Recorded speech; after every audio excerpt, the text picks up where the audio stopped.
आदाब नाज़रीन, 4 बजे के स्पेशल प्रोग्राम में आप सभी का इस्तकबाल है। मैं हूं आपके साथ बुशरा खानम फहद। करें दो ऐसे होनहार नौजवानों की जो हमारे साथ स्टूडियो में मौजूद हैं। बहराइच के सैयद अली अब्बास और औरंगाबाद के हमारे साथ शेख सलमान इस वक्त मौजूद हैं। आप दोनों ही मेहमानों का बहुत बहुत इस्तकबाल है जी सलाम में।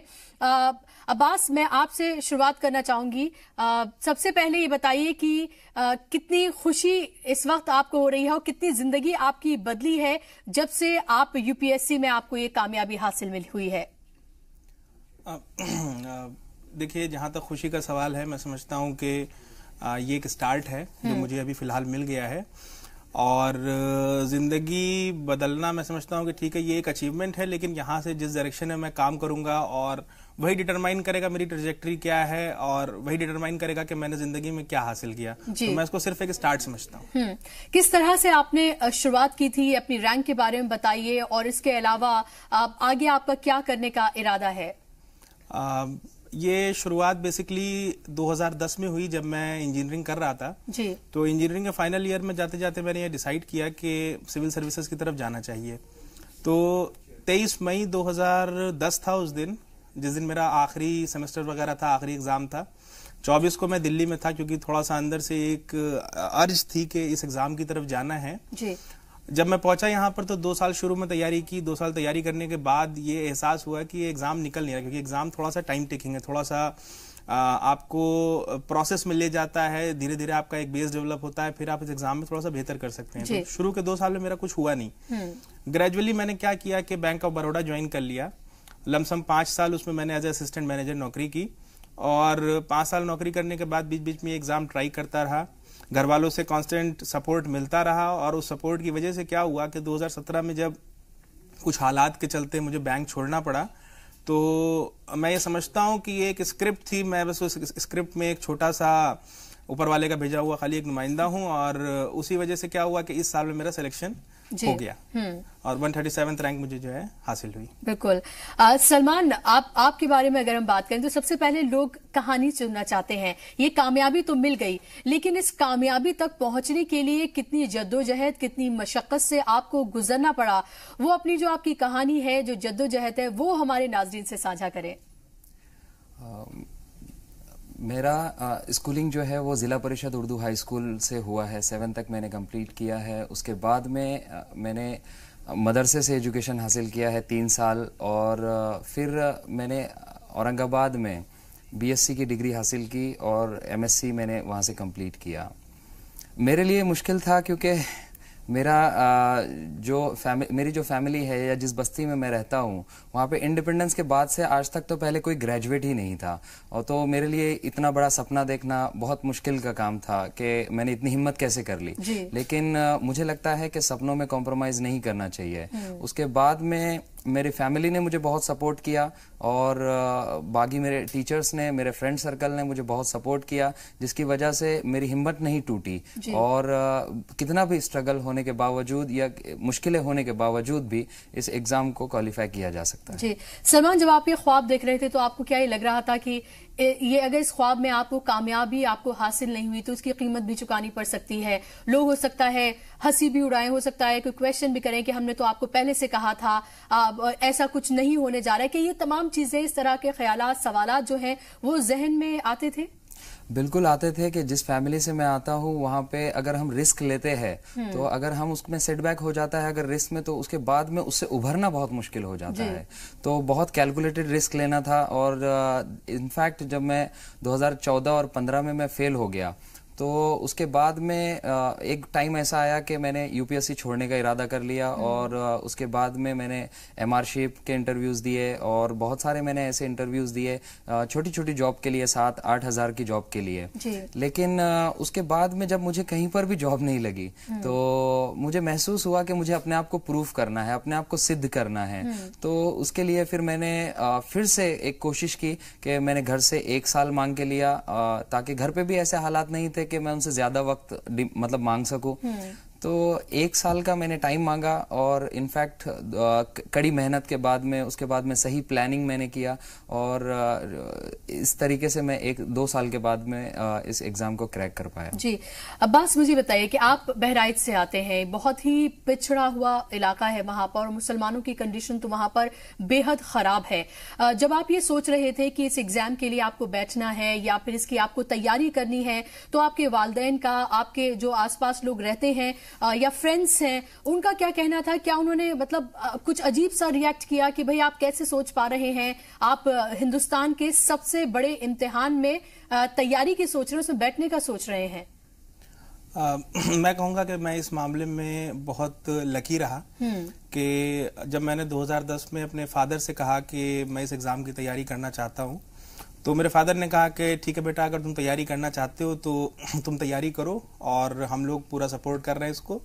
क्योंकि फादर का जैसे मेरा बैकग्राउंड रहा, काफ़ी स्ट्रगल करके आए। खैर वो एक सरकारी मुलाजिम थे, तो उन्होंने मुझे कभी रोका नहीं कभी किसी चीज़ों से, और मदर और फादर का बहुत ज़्यादा सपोर्ट रहा।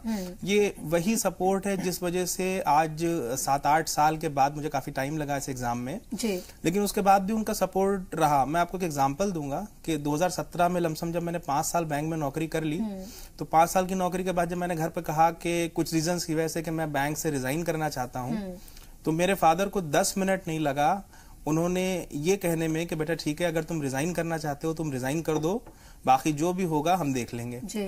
तो ये वो हिम्मत थी जिसकी वजह से मैं आगे बढ़ पाया। अगर उस टाइम वो ये कह देते कि नहीं बेटा अभी मत करो, अभी थोड़ा सा देख लो, थोड़ा सा कुछ और कर लो, तो शायद मैं इस डायरेक्शन में नहीं पहुंच पाता। जहां तक दोस्तों का सवाल है, दोस्त हमेशा ही बहुत ही सपोर्टिव और कोऑपरेटिव थे और वो हमेशा टाइम टू टाइम ये कहते रहे कि नहीं आपका एग्जाम निकल सकता है, आप सपोर्ट कर सकते हैं। इनफैक्ट बहुत सारे दोस्त जो तैयारी में मेरे साथ थे पहले सेलेक्ट हो गए। कुछ दोस्त ऐसे भी हैं जिनकी वजह से मैं आज बैठा हुआ हूं, जिसमें स्पेसिफिकली जैसे मेरे रूम पार्टनर हैं अब्बास हसन नकवी, तो बहुत बड़ा रोल है उनका इस कामयाबी में। और बहुत सारे तो जाहिर सी बात है कामयाबी आपके अकेले की नहीं होती, स्ट्रगल भी आपके अकेले का नहीं होता, बल्कि कामयाबी और स्ट्रगल दोनों जो होता है, वो जो आपके आसपास लोग होते हैं, आपकी जो फैमिली होती है, उन सबका मिलकर होता है।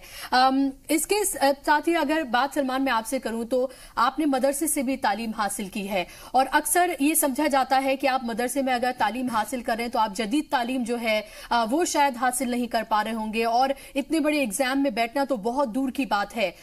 तो क्या जब आप मदरसे में तालीम हासिल कर रहे थे तब आपके जहन में ऐसा कुछ था? क्या वो टर्निंग पॉइंट आया था जब आपने सोचा कि मुझे इस एग्जाम में बैठना है?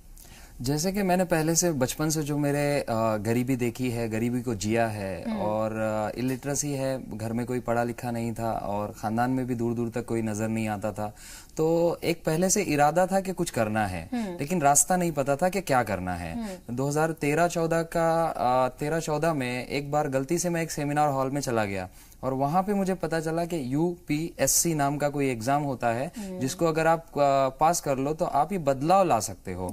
तो मेरे मन में पहले से ये था कि ये सब चीजें सेकेंडरी है कि मैं जिला परिषद से पढ़ा हूँ, मैं उर्दू मीडियम से पढ़ा हूँ या मैं मदरसे से पढ़ा हूँ, लेकिन एक कहीं तो ख्वाहिश थी कि मतलब मेरे पास एक ही चीज मुझे पता थी कि मेहनत मैं कर सकता हूँ, चाहे जितनी भी हो, मतलब मुझे अगर सही रास्ता बताया जाए तो मैं मेहनत कर सकता हूँ। तो मुझे लगता है कि ये बातें सेकेंडरी हो जाती है कि मदरसा या कुछ, लेकिन अगर आपके पास में मेहनत करने का जज्बा है तो हर कोई आपको साथ देने के लिए तैयार हो जाता है। बिल्कुल, तो जज्बा और जो मेहनत करने की जो आपकी चाह है, अगर वो आपके अंदर है तो जाहिर सी बात है बहुत सारे हेल्पिंग हैंड्स जो हैं वो आपके साथ आ जाते हैं, बस आपके अंदर वो हिम्मत और वो डेडिकेशन होना चाहिए।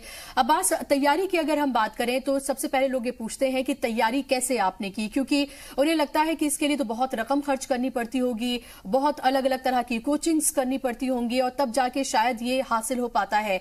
तो मैं आपसे जानना चाहती हूं कि आपने किस तरह से तैयारी की, किस तरह से आपने मुकाम हासिल किया? देखिए, जो एग्जाम का स्ट्रक्चर है वो 3 पार्ट में है, प्रीलिम्स, मेंस और इंटरव्यू। और तीनों जो ये प्रोसेस है पूरा, ये एक डिजाइंड प्रोसेस है। तो प्रीलिम्स की अगर आप बात समझें तो अगर आपको चीजों को एनालाइज करना आता है, क्योंकि आंसर आपके सामने होते हैं, ऑप्शंस मौजूद होते हैं वहां पर, तो आप उसको एलिमिनेट कर सकते हैं। मेंस में क्या है कि जिन चीजों को आप एलिमिनेट कर रहे हैं उनको आपको अच्छे से लिखने आना चाहिए।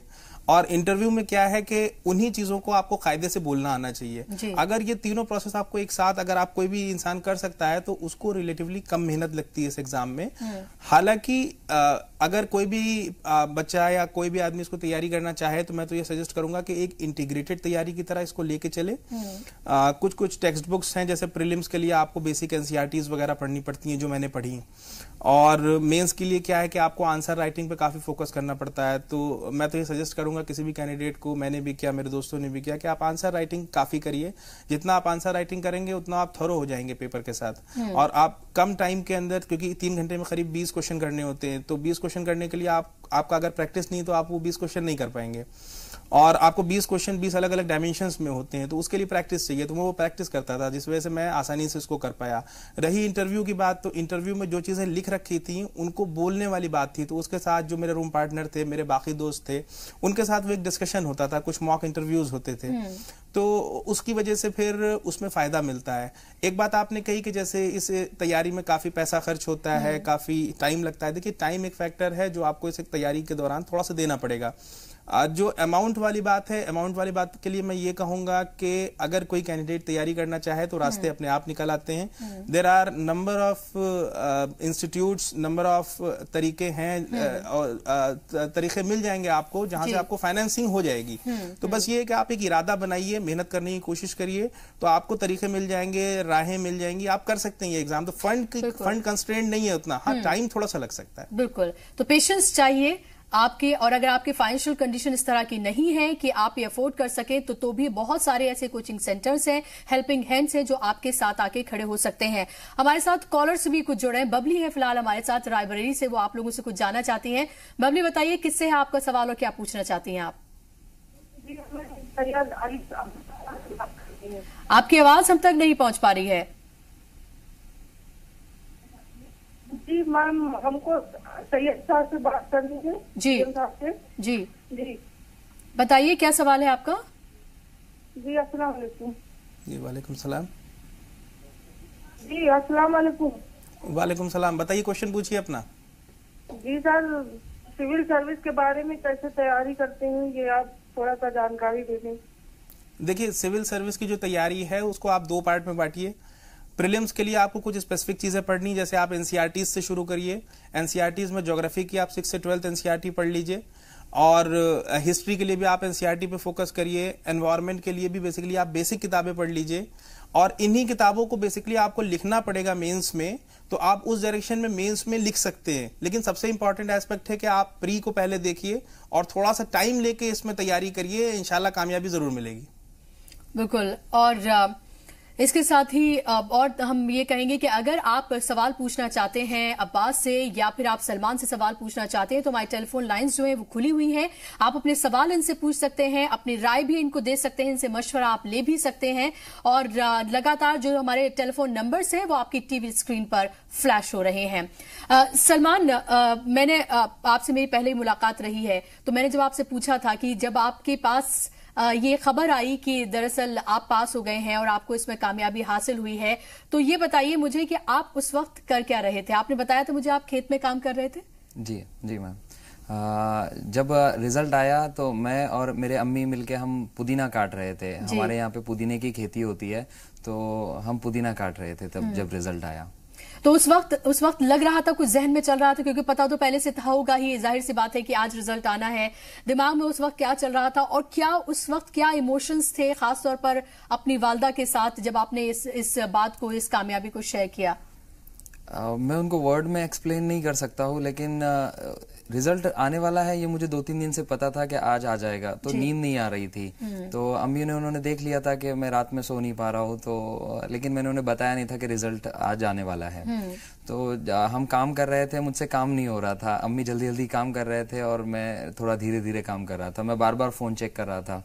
तो उसके बाद में जब रिजल्ट आया तो मैंने अम्मी को बताया, तो फिर हम बैठ के, मैं बहुत इमोशनल हो गया था, बिकॉज इट वाज बहुत बड़ा दिन था मेरे लिए। जाहिर सी बात है जी, तो क्योंकि उतना बड़ा सपना भी मेरे लिए देखना मुश्किल था, लेकिन थोड़ी सी वो कामयाब हो गया, तो जाहिर सी बात है कि उन जज्बातों को समझा जा सकता है। एक और कॉलर हमारे साथ शाहजहांपुर से अली जमा हमारे साथ जुड़ गए हैं। जी बताइए, क्या है आपका सवाल, क्या जानना चाहते हैं आप? हेलो जी, हम आपको सुन पा रहे हैं, आप अपना सवाल पूछिए।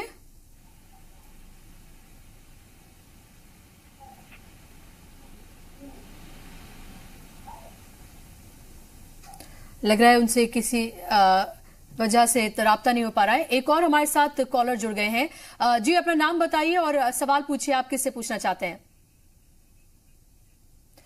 चलिए, लग रहा है कि उनसे भी हमारा राब्ता जो है वो टूट गया है। अब्बास, अगर हम बात करते हैं खासतौर पर मुस्लिम तबके की, तो हम ये देखते हैं कि अगर सिविल सर्विसेज की तो बात हम छोड़ ही दें, अगर हम बेसिक एजुकेशन की भी हम बात करें, और जो सचर कमेटी की रिपोर्ट बताती है कि पिछड़ों से भी पिछड़े हुए हैं, ऐसी हालत में क्या सिर्फ 51 नंबर आने से क्या हमें तसल्ली हो जानी चाहिए? क्या हमें खुश हो जाना चाहिए कि चलिए इतना नंबर तो हमने हासिल किया? क्योंकि मैं देख रही हूं कि जितना अगर हम हिंदुस्तान में हम पॉपुलेशन की बात करें, उस हिसाब से नंबर जो है वो काफी कम है।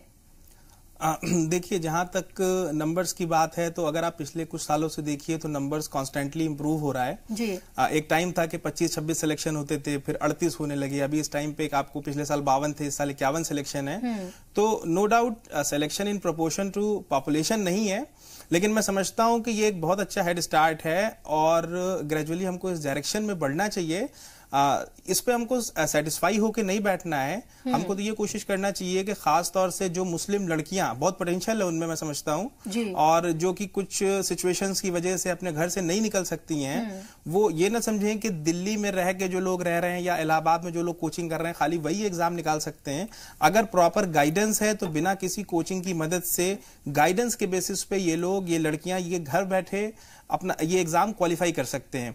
और 51 एक हेड स्टार्ट है। ग्रेजुअली इस डायरेक्शन में हम आगे ही बढ़ेंगे, जो मैं समझता हूं। तो सेटिस्फाई होने की जरूरत नहीं है, लेकिन हाँ, जो 51 लोग यहाँ पे पहुंचेंगे उन पर जिम्मेदारी बनती है कि वो ग्रेजुअली लोगों को गाइड करें, जिसमें और मुस्लिम यूथ और बाकी माइनॉरिटी कम्युनिटीज के लोग आ सकें इस एग्जाम में। जी, अनिल कुमार हमारे साथ जुड़ गए हैं बिहार सिरसा से। जी बताइए, आपका क्या सवाल है? अनिल जी, क्या आप मुझे सुन पा रहे हैं? हाँ, हेलो। मेरा सवाल है जो यूपीएससी में मेंस की तैयारी कैसे किया जाए? जी, सलमान, आप जवाब देना चाहेंगे? जी, मेंस की तैयारी के लिए स्पेशली मेरा एक अप्रोच था कि मैंने 4D अप्रोच इसमें लिया था। सबसे पहले तो आप इश्यूज कवर कर लीजिए, उसके बाद में 4D अप्रोच ये है कि मैंने 4 डायरीज बनाए थे इसमें। एक फैक्ट की डायरी है, एक डायग्राम डायरी है, उसके बाद में एक इथिक्स के डायरी है, और उसके बाद में एक एस्से की डायरी है। तो इससे क्या है, आपको इसमें रॉ मटेरियल पहले कलेक्ट कर लो। एक साल भर की जो प्रिपरेशन में आप जो भी चीजें पढ़ते हो, तो इसमें रॉ मटेरियल आप जमा करो और इसको बार बार रिवाइज करो। तो इस तरीके से आप जीएस और एस्से कवर कर सकते हो। उसके बाद में आपका ऑप्शनल पेपर जो है, तो उसके लिए आप स्पेसिफिक जो भी ऑप्शनल पहले तो सही सेलेक्ट कीजिए, उसके बाद में उस पर बार बार उसको रिवाइज कीजिए। और सबसे इंपॉर्टेंट चीज, ज्यादा से ज्यादा प्रैक्टिस कीजिए। Practice makes the man perfect. और मेंस के लिए यही की है कि आप प्रैक्टिस ज्यादा से ज्यादा कीजिए, कम रिसोर्सेज को ज्यादा से ज्यादा बार पढ़िए। जी, एक और कॉलर हमारे साथ जुड़ गए हैं, जेपी श्रीवास्तव हैं, जो कि अब्बास से सवाल पूछना चाहते हैं, झांसी से। श्रीवास्तव जी, पूछिए, क्या है आपका सवाल? हेलो जी नमस्कार। जी नमस्कार। हाँ, अब्बा जी नमस्कार। नमस्कार जी, नमस्कार। श्रीवास्तव है, मैं झांसी से बोल रहा हूँ। सबसे पहले आपको बहुत बहुत मुबारकबाद, आपने जो मकाम हासिल किया उसके लिए सबसे बहुत बहुत मुबारकबाद जी। शुक्रिया। मैं ये जानना चाहता हूँ कि आपने 135वीं रैंक हासिल की जी, उस रैंक से आपको क्या चीज मिली, कौन सी पोस्ट मिली? मुझे आईपीएस एलोकेट होगा। अभी वैसे सर्विस एलोकेशन नहीं हुआ है, लेकिन मोस्ट प्रोबेबली जो पिछले साल के ट्रेंड्स रहे हैं, उस ट्रेंड्स के हिसाब से मुझे इंडियन पुलिस सर्विस में जाने का मौका मिलेगा। तो यूनिफॉर्म में नजर आएंगे अब्बास साहब आपको। और अब्बास, ये बताइए कि जो एक ऑफिसर बनने का जो एक ख्वाब होता है, वो यूनिफॉर्म पहनकर वो चलकर आना, क्या आपको लगता है कि जब आप पहली बार इस तरह से बहराइच पहुंचेंगे या अपने घर पहुंचेंगे तो कैसी होगी वो फीलिंग? कभी इसके बारे में सोचते हैं? इस फीलिंग के बारे में वैसे मैंने अभी तक नहीं सोचा है, और मैं फिर ये कहूंगा कि मैं इस एग्जाम को या इस रैंक को सिर्फ एक हेड स्टार्ट मानता हूं कि ठीक है, ये ऊपर वाले का शुक्रिया है कि बेसिकली उसने और मेरे माँ बाप की बहुत दुआएं रही हैं इसमें कि मैं इस पोजीशन तक पहुंच गया हूं। इस पोजीशन को मैं जस्टिफाई तभी कर सकता हूं जब मैं इस पोस्ट पर रह के जहां भी हिंदुस्तान भर में जो मौका मिले मैं इस पोस्ट के लिए काम करूं। अगर मैं अच्छा काम कर पाऊंगा तो मैं समझता हूं कि मुझे खुशी तभी होगी। खाली यूनिफॉर्म पहनने से, अपने घर पे जाने से शायद वो एक स्पेशल फीलिंग 1 दिन 2 दिन जरूर फील हो सकती है, लेकिन over a period of time मैं इस करियर में किस तरह से काम करूंगा, शायद मेरी ट्रेजेक्टरी डिसाइड करेगी कि मैंने इस यूनिफॉर्म के साथ जस्टिस की है कि नहीं। बिल्कुल, वो यूनिफॉर्म के साथ जो एक फख्र आता है ना, जो बैचेस जो लेकर आते हैं, तो जाहिर सी बात है वो भी एक जो है आपके अंदर जो है एक जज्बा खुद ब खुद जो है वो पैदा करता है। एक और कॉलर हमारे साथ जुड़ गए हैं, मुस्लिम रजा साहब हमारे साथ जुड़े हुए हैं। जी बताइए, किससे सवाल पूछना चाहते हैं, क्या है आपका सवाल? रजा साहब, आपका सवाल क्या है, बताइए। हेलो जी जी, मैं मुर्सलीन रजा बदायूं उत्तर प्रदेश से। जी जी बताइए। मैं जानकारी चाहता हूँ, जैसे कि मैंने 12वीं किया तो मैं उसके बारे में कैसे कर सकता हूँ यूपीएससी में? सलमान जवाब दीजिए। 12वीं के बाद में सबसे पहले अच्छी बात यह है कि आप 12वीं के बाद में ही मतलब आपको जानकारी है कि मैं यूपीएससी करना है मुझे, तो सबसे पहले आप डिसाइड कर लीजिए कि करना है नहीं करना है। ये मतलब डायलेमा में नहीं होना चाहिए, ठीक है। उसके बाद में आप बीए में एडमिशन ले सकते हो, जहां पे आप सिमिलर सब्जेक्ट ले सकते हो, या तो आप कोई भी डिग्री अच्छे से कर लीजिए पहले, उसके बाद में, क्योंकि इसमें डिग्री कंपलसरी होती है, तो एक बीए आपके पास में ऑप्शन है जिसमें आप ऐसे ही सब्जेक्ट ले सकते हो जैसे इकोनॉमिक, हिस्ट्री, पॉलिटिकल साइंस वगैरह, जो यूपीएससी में हेल्प करेगा। और उसके साथ में साथ आप पेपर रीडिंग की हैबिट डेवलप कीजिए। आप जो करंट अफेयर आपके आसपास में चल रहा है उस पर ध्यान दीजिए। उसके बाद में आप एनसीईआरटी की रीडिंग शुरू कर दीजिए और एक रीडिंग हैबिट बनाइए, लाइब्रेरी में बैठने का कल्चर डेवलप कीजिए, तो मुझे लगता है कि आपको बहुत हेल्प हो जाएगा। नूर अहमद साहब हमारे साथ जुड़ गए, कर्नाटक से सरकारी स्कूल के टीचर हैं, वो कुछ जानना चाहते हैं। नूर अहमद साहब, पूछिए अपना सवाल। जी, मैं आपसे सवाल करना चाहता हूँ कि आप जो है पॉलिटिकल। जी हेलो जी, आपको सुन पा रहे हैं? जी जी बताइए। मैं ये बात आपसे सवाल पूछना चाहता हूँ। जी जी जी बताइए। आपको आ रही है? जी जी, आपकी आवाज आ रही है, आप पूछे सवाल। अच्छा अच्छा, इसके लिए पॉलिटिकल साइंस का सब्जेक्ट जरूरी है या नहीं?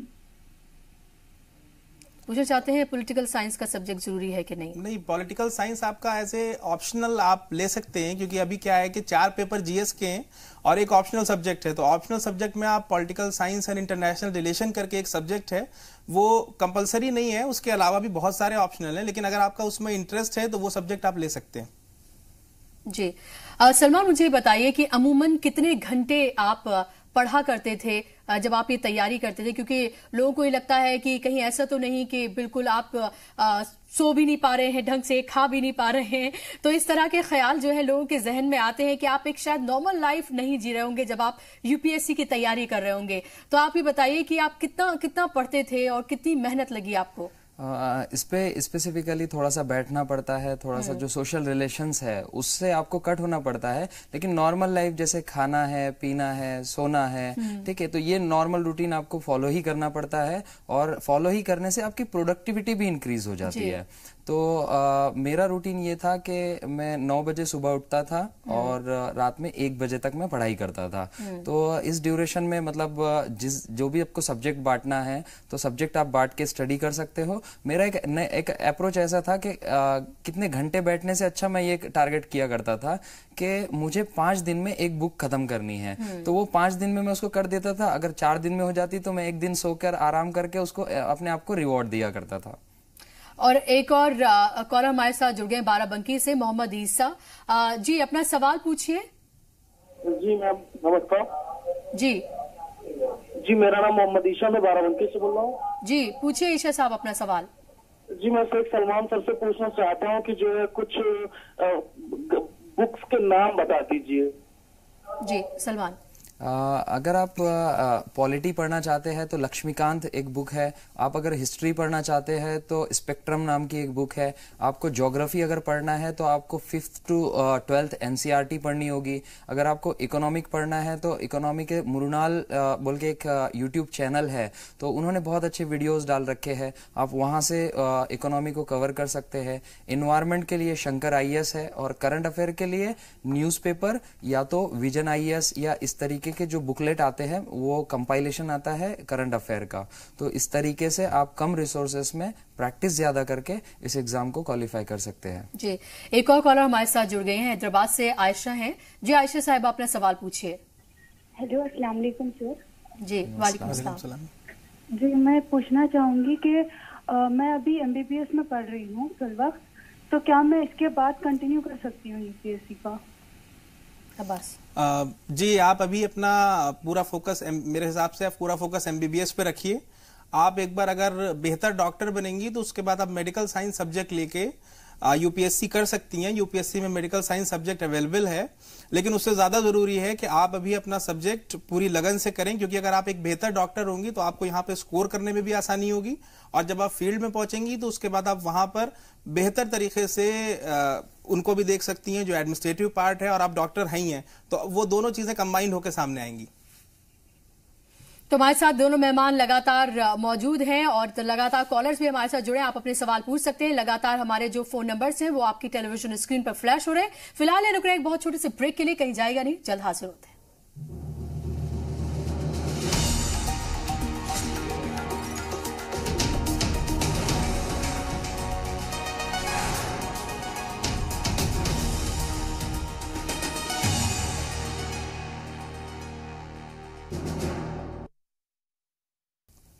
ब्रेक के बाद एक बार फिर से आप सभी का इस्तकबाल है। आप देख रहे हैं हमारा खास प्रोग्राम। मेरे साथ अब्बास और सलमान लगातार बने हुए हैं जिनसे आप अपने सवालात पूछ रहे हैं। एक कॉलर हमारे साथ जुड़ गई हैं फैजाबाद से।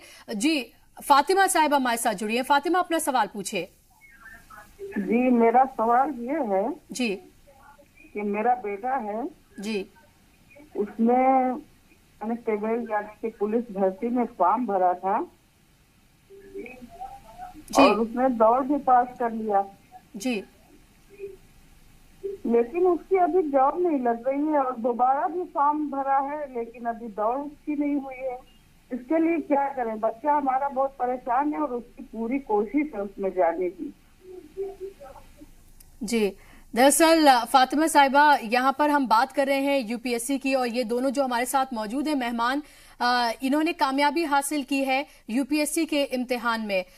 तो मैं आपसे ये गुजारिश करूंगी कि आप अपने बेटे से कहें कि उस डिपार्टमेंट में जाकर वो बात करें, या फिर किसी वेबसाइट पर जाकर या फिर इंटरनेट पर जाकर इस बारे में सर्च करें तो बेहतर होगा।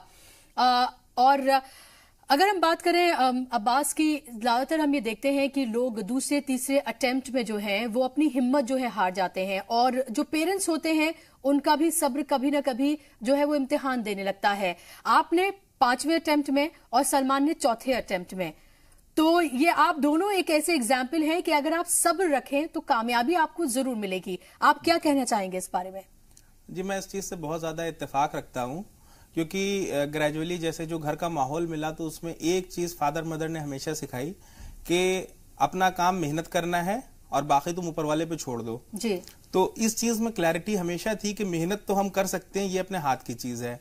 अब एज ए स्टूडेंट आप दो जगह मेहनत कर सकते हैं। एक मेहनत आप कर सकते हैं कि अप टू क्लास 12th जो बच्चा बेसिकली पढ़ता है, और क्लास 12th के बाद वो थोड़ा सा या तो ब्रेक ले ले, या उसका ऐसा बैकग्राउंड हो कि बेसिकली क्लास 12th के बाद अगर वो इंजीनियरिंग करना चाह रहा है तो IIT IIM में चला जाए, और या MBA वगैरह फिर वो IIM से कर ले, तो उसके बाद उसकी जॉब अपॉर्चुनिटीज बहुत अच्छी हो जाती हैं। दूसरी बार या तो मेहनत आपको तब करनी पड़ेगी जब आप किसी कॉम्पिटिटिव एग्जाम में जाने के लिए तैयारी करेंगे। तो ये बिल्कुल क्लियर था कि आपको मुझे किसी एक स्टेज पे तो मेहनत करनी है अगर कुछ आप सब्सटेंशियल करना चाहते हैं तो। अब क्या हुआ कि 12th के बाद तो फौरन कॉलेज ज्वाइन कर लिया, क्योंकि सारे लोग इंजीनियरिंग कर रहे थे तो मैंने भी इंजीनियरिंग ऑप्ट कर ली। उस टाइम ऐसा भी नहीं था कि बेसिकली बहुत सोच के इंजीनियरिंग की हो। ग्रेजुअली ये एहसास हुआ कि नहीं, अभी मेहनत वाला कंपोनेंट पूरा नहीं किया है मैंने। तो फिर वही फादर मदर से बात हुई और ये एक दिमाग में बिल्कुल क्लियर था कि हाँ मेहनत करनी है और मेहनत करने से दिल नहीं चुराना है। शायद यही रीजन था कि जिस वजह से शुरू में 2 साल मेहनत की, उसके बाद फिर बीच में 1 साल तैयारी की, फिर बैंक के साथ कॉन्स्टेंटली लगे रहे। और शायद इस साल ऐसा था कि मैं लकी था, ऊपर वाले ने डिस्टाइंड कर रखा था कि हाँ इस साल तुम्हारा करा देंगे, तुम करो जी। तो बस वही था कि अपना काम मेरा काम था, मेहनत करना, मैंने वो चीज नहीं छोड़ी। और इसका बस फल ये मिला कि आज मेरी 137 रैंक है। बिल्कुल, और मैं रैंक भी अच्छी है आपकी। और आपने बिल्कुल सब्र से काम लिया, सब्र तहम्मुल से काम लिया और यही वजह है कि आपको कामयाबी हासिल हुई है। और इसकी की यही है कि आपको मेहनत भी करनी है और सब्र भी साथ साथ रखना है। शेख मोहम्मद औरंगाबाद से एक कॉलर हमारे साथ जुड़ गए हैं। जी शेख मोहम्मद साहब, अपना सवाल पूछिए। मैं सलमान भाई, अस्सलाम वालेकुम। वालेकुम अस्सलाम। सलमान भाई, मैं आपसे ये पूछना चाहता हूँ कि मेरा बेटा है वो 10th क्लास में है। ओके। और उसमें क्या ये चीज नजर में रखी जाती है कि बच्चा किस फील्ड का है? मतलब कुछ लोग साइंस लाइक करते हैं, कुछ कॉमर्स लाइक करते हैं, या कुछ बीए आर्ट्स टाइप लाइक करते हैं। तो क्या इस बात का दखल रहता है कि बच्चा कौन सी फील्ड लाइक करता है? पहले तो देखिए कि आप अगर रिजल्ट देखें प्रीवियस ईयर के, तो उसमें एक बात खुल के सामने आ रही है कि उसमें साइंस बैकग्राउंड के बच्चे भी पास हो रहे हैं, आर्ट्स बैकग्राउंड के भी बच्चे पास हो रहे हैं। तो बैकग्राउंड का कोई मतलब इसमें रेस्ट्रिक्शन नहीं है। अगर आपको क्लैरिटी है, बच्चा अगर पहले से ही करना चाहता है तो इसमें एक थोड़ा सा एज मिल जाता है। अगर आप आर्ट बैकग्राउंड से अगर उसी को आगे उसको लेकर जाते हैं कि आर्ट से ही आपने उसका बीए करवा दिया, क्योंकि बीए में एक्चुअली ऐसे सब्जेक्ट अगर आप चुन ले जो यूपीएससी के सिलेबस से मैच होते हैं, तो डबल काम करने से अच्छा है कि उसको काम कम हो जाता है और उसको बेनिफिट होता है। वरना साइंस के बाद में फिर से आर्ट्स के कुछ सब्जेक्ट आपको पढ़ने पड़ते हैं। जैसे मैंने बीएससी कंप्यूटर साइंस से किया, केमिस्ट्री से किया, देन उसके बाद में मैंने उर्दू लिटरेचर को मैंने एज अ ऑप्शनल सब्जेक्ट चुना, तो फिर मुझे उर्दू बाद में फिर से पढ़ना पड़ा।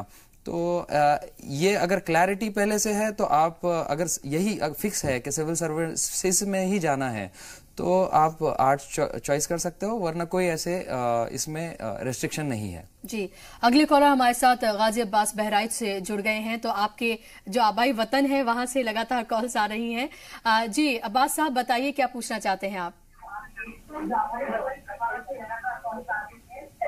अब्बास साहब, मेरी गुजारिश है कि आप अपने टीवी का जो वॉल्यूम है उसको बंद कर दें, तो हम आपको अच्छे से सुन पाएंगे और आप हमें सुन पाएंगे। अब्बास साहब, क्या आप हमें सुन पा रहे हैं? चलिए, अब्बास साहब से लगता है हमारा राब्ता जो है वो टूट गया है। सलमान, मुझे ये बताइए कि जिस तरह से हमने बात की कि आपको पेशेंस की बहुत ज्यादा जरूरत होती है, साथ साथ मैं ये भी जानना चाहती हूँ कि फैमिली सपोर्ट जो है वो कितना जरूरी होता है। क्योंकि एक बार तो आपने फैसला कर लिया, हो सकता है 1 साल 2 साल 3 साल तक आपकी फैमिली भी आपका साथ दे, लेकिन उसके बाद वो हो सकता है वो आपके आगे हाथ खड़े कर दें और शायद उस तरह से सपोर्ट ना करें। आप लकी हो सकते हैं, आप लकी हो सकते हैं, लेकिन जरूरी नहीं कि हर कोई लकी हो। तो फैमिली सपोर्ट कितना जरूरी है, और जो पेरेंट्स इस वक्त आपको सुन रहे हैं उनके लिए आप क्या कहना चाहेंगे? फैमिली सपोर्ट बहुत इंपॉर्टेंट होता है, क्योंकि ये एक ऐसी स्टेज पे, लाइफ के एक ऐसी स्टेज पे आप करते हो जो बहुत टर्निंग पॉइंट होता है। जब आपको मतलब एक बच्चे से एक्सपेक्टेशन रखी जाती है कि वो एक जॉब करे और कुछ पैसे कमाए या फैमिली को सपोर्ट करे। आफ्टर द ग्रेजुएशन ये प्रिपरेशन को किया जाता है, तो ऐसे टाइम पे फैमिली सपोर्ट बहुत इंपॉर्टेंट हो जाता है। तो मैं एक ही गुजारिश करूंगा कि जिस तरीके से मेरे पेरेंट्स ने, बहुत सारी डिफिकल्टीज उनके साथ थी कि 2 एकड़ खेती थी, उसी में वो काम करते थे, बहुत ज्यादा कमाई नहीं होती थी, लेकिन उन्होंने अपने पेट पे पत्थर रख के मतलब मुझे थोड़ा सा सपोर्ट कर दिया, मुझे थोड़ा सा मुझ पे ट्रस्ट किया और थोड़ा सा टाइम मुझे दिया कि मैं अपने आप को प्रूव कर पाऊं। तो मैं पेरेंट्स से कहना चाहूंगा कि जितनी मेहनत मेरे मम्मी पापा ने, मतलब मेरे अम्मी अब्बू ने एक पिछले 10 साल में मेरे लिए उठाई होगी, रिजल्ट के कुछ लम्हों बाद ही वो पूरी वसूल हो गई है। तो मैं कहूंगा कि थोड़ा पेशेंस रखे, थोड़ा टाइम दे बच्चे को समझे। हर एक बच्चा अपनी तरफ से अलग होता है, तो थोड़ा ट्रस्ट रख के थोड़ा टाइम दे ताकि वो अच्छे से कॉम्पीट कर पाए। कंपटीशन बहुत है, बिल्कुल जाहिर सी बात है, और कंपटीशन में बैठना सबसे जरूरी है। एटलीस्ट आपको ये रहेगा कि आपने ट्राई किया। अगर आपको कामयाबी नहीं भी हासिल होती है तो एक दिल में एक मलाल आपको नहीं रह जाएगा, आपको रहेगा कि आपने मेहनत की और आप उस तरफ कम से कम आप आगे बढ़े। एक और कॉलर हमारे साथ जुड़ गए हैं, ख्वाजा मुइन अली खान है हैदराबाद से। जी मुइन साहब, बताइए क्या है आपका सवाल? अस्सलाम वालेकुम। जी वालेकुम सलाम। जी, मेरा नाम ख्वाजा मुइन अली खान है, मैं हैदराबाद से बोल रहा हूँ। जी जी, पहले तो सलमान भाई और सैयद अली अब्बास को बहुत बहुत मुबारकबाद। Thank you. और साथ ही साथ मेरे वीर सलाम को भी बहुत बहुत सलाम। मेरा कहना ये है दोनों से कि मेरे 2 बच्चे हैं लड़के जी, दोनों इलेक्ट्रिकल इंजीनियर 2nd ईयर में है जी। तो उनको इलेक्ट्रिकल इंजीनियरिंग कंप्लीट करवा के यूपीएससी में बिठाना या साथ ही साथ उनको इसमें करवाना, इसकी मैं उनसे राय लेना चाहता हूँ। जी अब्बास साहब। मैं समझता हूँ कि देखिए इलेक्ट्रिकल इंजीनियरिंग यूपीएससी के सब्जेक्ट्स में से एक सब्जेक्ट भी है, तो लेकिन वो यूपीएससी में तभी बेहतर कर पाएंगे जब वो बेटर इलेक्ट्रिकल इंजीनियर हों। तो पहले वो अपने इलेक्ट्रिकल इंजीनियरिंग पे फोकस करें, क्योंकि अगर मान लीजिए अभी से आप यूपीएससी पे उनको लगा देंगे और वो अपना इंजीनियरिंग सब्जेक्ट प्रॉपर नहीं कर रहे हैं तो बाद में उनको मेरे जैसे सब्जेक्ट चेंज करना पड़ेगा। मैं भी इलेक्ट्रॉनिक्स इंजीनियर हूं, पर चूंकि मुझे बहुत ज्यादा कमांड नहीं था सब्जेक्ट पे, तो मुझे फिर बाद में सोशियोलॉजी ऑप्ट करना पड़ा।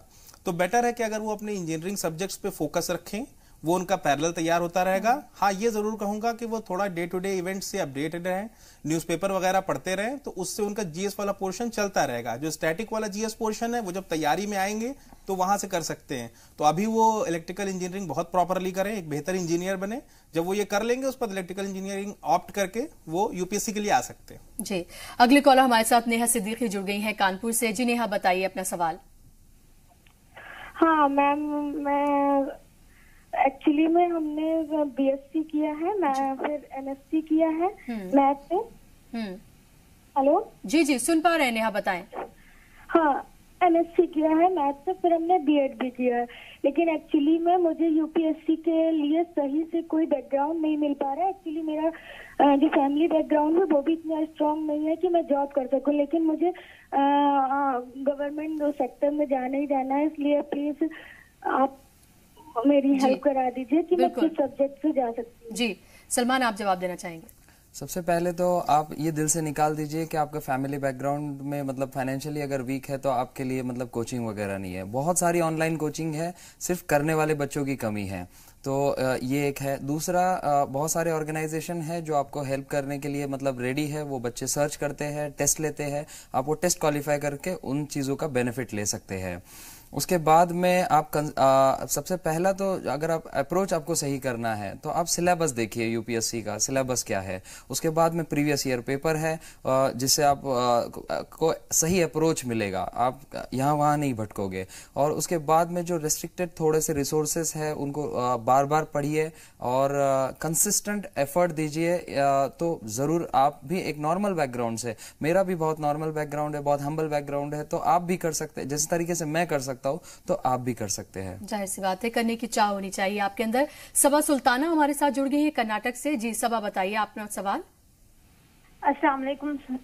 वालेकुम सलाम। मैं सबसे पहले सर को मुबारकबाद दूंगी। जी, मेरा क्वेश्चन यह है कि मैं बीए ग्रेजुएशन स्टडिंग चल रही मेरी। जी, मेरा सब्जेक्ट पॉलिटिकल साइंस और ऑप्शनल उर्दू है, तो मुझे आइडिया नहीं मेरा कि मैं यूपीएससी के स्टडी कैसे स्टार्ट करूं। जी नहीं, यूपीएससी के लिए जैसे अगर आपको आपका पॉलिटिकल साइंस जैसे आपने बताया, तो पॉलिटिकल साइंस आप ऑप्शनल की तरह ऑप्ट कर सकती हैं। वो बहुत अच्छा सब्जेक्ट है और पिछले कुछ सालों में अगर आप ट्रेंड देखिए तो काफी स्कोरिंग भी रहा है। तो पॉलिटिकल साइंस आप ऑप्शनल की तरह स्टार्ट करिए। उसकी कुछ बेसिक बुक्स हैं जो अगर आप यूट्यूब पे सर्च करेंगे ये आपका पॉल साइंस की बुक्स करके, तो बेसिकली उसमें बहुत सारे लोग ऐसे जिन्होंने पॉल साइंस सब्जेक्ट स्पेसिफिक लिया है, वो उसमें पूरी बुक लिस्ट मिल जाएगी। जहां तक स्टार्ट करने की बात है तो एनसीईआरटीज की आप 11th और 12th क्लास की जो पॉल साइंस की किताब है वहां से स्टार्ट कर सकते हैं ऑप्शनल के लिए। जहां तक जीएस का सवाल है तो जीएस में फिर आपको वही बेसिक किताबें उठानी पड़ेंगी। और जब मैं बेसिक किताबें कहता हूं तो बेसिक किताबों का मतलब है कि एनसीईआरटीज। आप एनसीईआरटी से शुरू करिए और फिर ग्रेजुअली आप बढ़ सकते हैं, लेकिन स्टार्ट आप यहां से ले सकते हैं। जी, अगले कॉलर हमारे साथ लियाकत अली साहब जुड़ गए हैं गुजरात से। जी लियाकत साहब, बताइए अपना सवाल। हेलो जी। हाँ, मेरा सवाल ये है कि अभी मैं बीए में कंटिन्यू हूँ, बीए टीवाई सेकंड टीवाई में हूँ बीए में। जी बताएं। हेलो जी जी सुन पा रहे हैं लियाकत, आप बताएं अपना सवाल। हाँ, तो मेरा सवाल ये है कि बीए कंप्लीट करने के बाद मैं यूपीएससी की तैयारी किस तरीके से करूँ? सलमान, आप जवाब देना चाहिए। सबसे पहले तो आप बीए ही कर रहे हैं, तो सब्जेक्ट जो यूपीएससी का सिलेबस है और बीए में जो जनरल सब्जेक्ट होते हैं जैसे पॉलिटी है, इकोनॉमी है या हिस्ट्री है, तो बीए और यूपीएससी की पढ़ाई में बहुत सिमिलैरिटी है। तो मैं कहूँगा कि आप बीए बहुत अच्छे से करिए, तो आपकी पढ़ाई मतलब ऐसे समझिए कि आप यूपीएससी ही पढ़ रहे हो, ठीक है। एक दूसरा, आप मैंने पहले भी कहा कि आप एक अपने जो न्यूज़पेपर है, न्यूज़पेपर रीडिंग आप स्टार्ट कर दीजिए, ठीक है। और थोड़े से जो एनसीईआरटी वगैरह है, हमने मतलब पहले से हम इसी चीज़ पे फोकस कर रहे हैं, तो इन चीज़ों को आप अपनी रीडिंग हैबिट में इंक्लूड कीजिए। जी, तो जो आप अपने ग्रेजुएशन कर रहे हैं, जिस भी सब्जेक्ट में कर रहे हैं, सबसे पहले आपको उस पर अच्छे से उसकी तैयारी करनी है, उसको करना है, और उसके साथ साथ आप अगर बीए कर रहे हैं तो उसके साथ साथ वो सब्जेक्ट्स आप ऑप्ट कर सकते हैं, जिस तरह से अभी जो हमारे साथ मेहमान मौजूद हैं वो आपको लगातार बता रहे हैं। अब्बास, ये बताइए कि जब हम बात करते हैं यूपीएससी की, आपने देखा कि कितने लगातार कॉलर जो है वो जुड़ रहे हैं, क्या आपको लगता है कि अवेयरनेस की बहुत ज्यादा कमी है? अवेयर नहीं है लोग कि किस तरह से तैयारी की जाए, उनको लगता है कि बहुत मुश्किल चीज है, शायद हम नहीं कर पाएंगे। बहुत सारी ऐसे इंस्टीट्यूशंस मौजूद हैं, ऐसी कोचिंग्स मौजूद हैं जो आपकी बहुत मदद कर सकती हैं। तो अवेयरनेस के लिए क्या किया जाना चाहिए? देखिए, मैं एक चीज़ बहुत ही क्लियर कर देना चाहता हूं, जितने भी व्यूवर्स हैं या जितने भी लोग इसको बाद में देखें, ये चीज़ बिल्कुल क्लियरली समझ जाइए कि जो भी लोग एग्जाम निकालते हैं, चाहे मैं हूं चाहे बाकी कैंडिडेट हैं, मैं ये गारंटी से कह सकता हूं कि 90% 95% उसमें बिल्कुल नॉर्मल लोग हैं। उनके साथ सिर्फ एडिशनल एडवांटेज ये है कि बेसिकली वो इस एग्जाम में लगे रहे, उन्होंने हिम्मत नहीं हारी, जिस वजह से वो एक मुकाम तक पहुंच गए। और जहां तक अवेयरनेस की बात है, तो मैं समझता हूं कि जो टियर 1 सिटीज हैं बड़े बड़े, वहां पे तो काफी ज्यादा अवेयरनेस है। जहां पे टियर 2 और टियर 3 सिटीज की बात है, तो वहां पर इसको मुहिम की तरह ले जाने की जरूरत है। और ये तभी पॉसिबल हो पाएगा कि जब हम जिन डिस्ट्रिक्ट से आ रहे हैं, जैसे मैं बहराइच से आ रहा हूँ, सलमान साहब औरंगाबाद से आ रहे हैं, तो बेसिकली हम उस डिस्ट्रिक्ट में जाके इस चीज के बारे में लोगों को बताएं और लोगों से एक्सेसिबल हो सकें। ऐसा नहीं होना चाहिए कि अगर हम किसी मुकाम तक पहुंच गए तो ठीक है, अब एक हमको डेमी गॉड का स्टेटस सा दे दिया गया, जैसे दे दिया जाता है, और बाकी लोग नॉर्मल लोग हो गए। ये सब आम आदमी है, हम सब लोगों के लिए ही हैं, और जितना लोग अप्रोच करना चाहें उतना अप्रोचेबल होना चाहिए। मेरे हिसाब से अगर जो लोग सेलेक्ट हुए हैं वो रोल मॉडल का काम कर सकते हैं, और अवेयरनेस उस डायरेक्शन में बहुत ज्यादा बढ़ाई जा सकती है। जाहिर सी बात है, और अब जिम्मेदारी भी आप लोगों के कंधों पर आ गई है। लोग एक तरह से आइडियल के तौर पर आपको देख रहे हैं, तो वो भी जिम्मेदारी एक आपके कंधों पर है। गाजी अब्बास साहब एक बार फिर से बहराइच से हमारे साथ जुड़ गए हैं। जी बताइए अपना सवाल। अस्सलाम वालेकुम। जी वालेकुम सलाम। जी, मैं पूछना चाहता हूँ कि मैं क्रिकेट में बहुत मतलब इंटरेस्ट रखता हूँ, तो क्या यूपीएससी और क्रिकेट साथ साथ हो सकता है? जी, दोनों में से जो चाहें जवाब दें जिसका इंटरेस्ट है। मैं देखिए, चूंकि मैं आपको एक चीज बहुत क्लियरली समझाना चाहता हूँ कि मैं 2014 में जब तैयारी कर रहा था, तो उस टाइम पे शायद एक दिन भी ऐसा नहीं गया हो जिस दिन मैंने क्रिकेट न खेला हो। तो क्रिकेट आप जरूर खेलें, क्रिकेट खेलने के लिए आपको कोई नहीं रोक रहा है, लेकिन पैरेलली आपको 8 या 9 घंटे पढ़ाई करनी है। वो चीज आप नहीं छोड़ सकते। आप अपने टारगेट्स, मिनी टारगेट सेट करेंगे। अगर वो क्रिकेट आपके उन टारगेट्स के बीच में आ रहा है तो आपको क्रिकेट नहीं खेलना चाहिए, इसका मतलब आप टाइम मैनेज नहीं कर रहे। अगर आप अपने टारगेट्स पूरे कर सकते हैं, तो मैंने पूरे साल क्रिकेट खेला है, मेंस एक दिन पहले तक मैंने क्रिकेट खेला है, तो आप क्रिकेट खेलिए, उसमें कोई रोक नहीं है, लेकिन अपने टारगेट्स पूरे करने के बाद। जी, अपनी जो आपकी हॉबीज है उसे भी जिंदा रखिए, क्योंकि आप मरकर किसी चीज को हासिल नहीं कर सकते। मरने का मतलब कि आप अपनी ख्वाहिशों को या आपकी जो हॉबीज हैं जिससे आपको एक एनर्जी मिलती है, उसको आप मारकर किसी भी चीज को हासिल आप उस तरह से नहीं कर सकते, और शायद वो आपको खुशनुदी भी हासिल ना हो। उस्मान अली चौहान साहब हमारे साथ जुड़ गए गुजरात से, सलमान से सवाल पूछना चाहते हैं। जी उस्मान साहब। हेलो जी उस्मान साहब, सुन पा रहे हैं आपको? हाँ जी, मैं उस्मान भाई चौहान बोल रहा हूँ, गुजरात भरूच डिस्ट्रिक्ट से। जी जी, मुझे सलमान साहब से सवाल पूछना है। जी पूछिए। सलमान साहब अस्सलाम वालेकुम। वालेकुम अस्सलाम। आपको टीवी पे देखते हुए और सवाल पूछते हुए मुझे बड़ा गर्व महसूस होता है कि आप लोग बहुत कामयाब लोग हो, कामयाबी आपके कदम चूमे, यही मेरी दुआ है। और दूसरी बात ये कि मेरा लड़का जो चौहान है वो बीए के सेकंड ईयर में, उसको यूपीएससी के अंदर बड़ा इंटरेस्ट है, तो आप गाइड कीजिएगा। तो इसमें सबसे पहले यही है कि अगर उसको इंटरेस्ट है तो तभी आप उसको यूपीएससी कराइएगा, मतलब आप उसको मत थोपिएगा, तो क्योंकि इसमें खुद बच्चे का इन्वॉल्वमेंट बहुत ज़रूरी होता है। मेरी भी जब मैंने पहले 2-3 अटेम्प्ट दिए तो मैं कामयाब नहीं हुआ, लेकिन आखिर में कामयाबी तभी मिली जब मैंने अपने आप को जाना, अपने आप को इन्वॉल्व किया। तो सबसे पहले ये बहुत ज़रूरी है। दूसरी बात, आप उसको सही कोचिंग क्लास में एक कहीं तो दिला सकते हो। अगर स्टार्ट करना है, बैकग्राउंड नहीं है, तो बेसिक कोचिंग आप उसको दे दीजिए। उसके बाद में जिस तरीके से हमने पहले भी जो बुक्स और रीडिंग सजेस्ट की है, आप उसको फॉलो कीजिए। जी सलमान, आप देख रहे होंगे कि लगातार जो है वो वालिदैन भी कॉल कर रहे हैं और लगातार उस तरह से सवाल भी पूछ रहे हैं, और क्या अब आपको लग रहा है कि एक जिम्मेदारी जो है वो और ज्यादा बढ़ गई है, एक लोगों की उम्मीदें जो हैं वो आप लोगों से ज्यादा बढ़ गई हैं और अब उसके लिए भी काम करना है? एक तो ये है कि आप जिस पोस्ट पर जाएंगे वहां पर भी आप काम करेंगे, लेकिन जो एक जिम्मेदारी है वो भी एक कंधे पे ज्यादा बढ़ गई है। क्या इसका एहसास होता है? जब पहले रिजल्ट का वेट करते थे या पहले हम तैयारी करते थे तो ऐसे लगता था कि बस एक एग्ज़ाम है, पास हो जाना है और उसके बाद में एक अच्छी लाइफ जिएंगे, सुकून से जिएंगे। लेकिन मैं आपको स्पेशली बता दूं कि जब से रिजल्ट आ गया है तो उसके बाद से नींद बहुत कम हो गई है।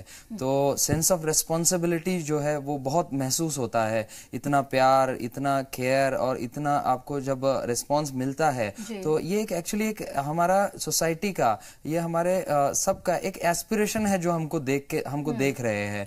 तो एक बहुत बड़ी रिस्पॉन्सिबिलिटी है। तो मैं कभी भी मतलब अपने आप को बार बार कहते रहता हूँ कि कहीं इसमें गलती से भी गलती ना हो जाए, और मैं मतलब खुदा से दुआ करता हूँ कि मैं इसका पूरा हक अदा कर पाऊँ और जो भी मतलब पेरेंट्स या बच्चे हम तक अप्रोच हो रहे हैं उनकी पूरी तरीके से मदद कर पाऊँ। जी अब्बास, किस तरह से अगर आपसे लोग जुड़ना चाहें, आपके पास आना चाहें, आपसे वो तमाम चीजें हासिल करना चाहें या वो सवाल जो उनकी क्यूरियोसिटीज हैं उनके जवाब चाहें, तो कैसे आपसे जुड़ सकते हैं? क्योंकि लोगों को ये लगता है कि अब तो भाई आप ऑफिसर बनने जा रहे हैं, अब तो शायद आप हमारी पहुंच से बाहर हो जाएंगे, अब शायद वो अब्बास जो है वो अब्बास नहीं रहेंगे जो इस कामयाबी से पहले थे। तो उन सब लोगों को आप क्या कहना चाहेंगे? हाँ, मैं समझता हूँ कि जैसे एक कोटेशन है कि where there is a will there is always a way. तो जिन भी लोगों को मुझसे कांटेक्ट करना है, मैं अपना ईमेल आईडी भी दे सकता हूँ। मेरा फेसबुक पोस्ट भी है, आप वहां पे भी जाके पोस्ट कर सकते हैं, अपने मैसेजेस डाल सकते हैं। मैसेज डालिए मुझे, मैं पूरी कोशिश करूंगा। मेल डालिए मुझे, मैं पूरी कोशिश करूंगा कि उसका रिप्लाई किया जाए। और इस तरीके से आप मुझसे जुड़ सकते हैं। बाकी जैसे मैं अपने शहर में जाऊंगा या आसपास जहां भी जाऊंगा तो मैं खुद कोशिश करूंगा कि हाँ, मैं कुछ छोटे मोटे सेमिनार्स लेने की कोशिश करूं जहां पे लोगों तक पहुंचाया जाए कि इस एग्जाम को आराम से निकाला जा सकता है, और इस एग्जाम को निकालने वाले हम सब बहुत ही नॉर्मल लोग हैं और बाकी लोग भी जो लगे हुए हैं सब के सब निकालेंगे। जी, एक आखिरी कॉलर हम ले लेते हैं। मेरी हमनाम बुशरा जुड़ गई हैं अलीगढ़ से। जी बुशरा, बताइए अपना सवाल। नहीं पाया, आखिरी कॉलर ले रही है। आप अपने टीवी का वॉल्यूम बंद कर दें बुशरा, तब हम आपको अच्छे से सुन पाएंगे। जी हेलो जी, मैं बुशरा अलीगढ़ से बोल रही हूँ। जी बताइए। जी, मैंने डिप्लोमा इंजीनियरिंग किया था 10th के बाद अलीगढ़। जी, मैंने डिप्लोमा इंजीनियरिंग किया था जी जी AMU से 10th के बाद। मैंने 12th ही किया था अब कंप्यूटर से। फिर मेरा यहाँ BE में सिलेक्शन हो गया, BE इलेक्ट्रिकल से, क्योंकि AMU में कोई चॉइसेस नहीं होती हैं कि हम अगर अलग चॉइस से क्या नाम है BE में सिर्फ इलेक्ट्रिकल ही ब्रांच होती है इसलिए लड़कियों के लिए जी। तो फिर इसलिए मुझे साइड चेंज करना पड़ी कंप्यूटर से इलेक्ट्रिकल में। तो अब मुझे थोड़ा सब्जेक्ट में इतनी मतलब प्रॉब्लम आती है, इतनी नहीं आती मगर थोड़ी बहुत आती है। तो मैं ये सोच रही थी कि अब हम लोग JEE के लिए भी एलिजिबल नहीं होते, क्योंकि जब तक इलेक्ट्रिकल से नहीं होगा ना UPPCL के से तब तक हमारा BE कंप्लीट नहीं होगा। सवाल क्या है आपका? तो मैं ये पूछना चाहती हूँ कि मैं ये BE के बाद ऐसी कौन सी लाइन चूज करूँ इजीली, क्योंकि I just an average student. शायद अब्बास आप जवाब दे पाए इनका। देखिए, BE आप जैसे आपने बताया कि आप इलेक्ट्रिकल इंजीनियरिंग से आप वो कर रही हैं, BE कर रही हैं, तो electrical engineering as an optional आपका UPSC में भी है, तो आप चाहें तो वो ऑप्शनल ऑप्ट कर सकते हैं। नहीं तो अभी डिपेंड करता है कि आपका कितना टाइम BE में बचा हुआ है।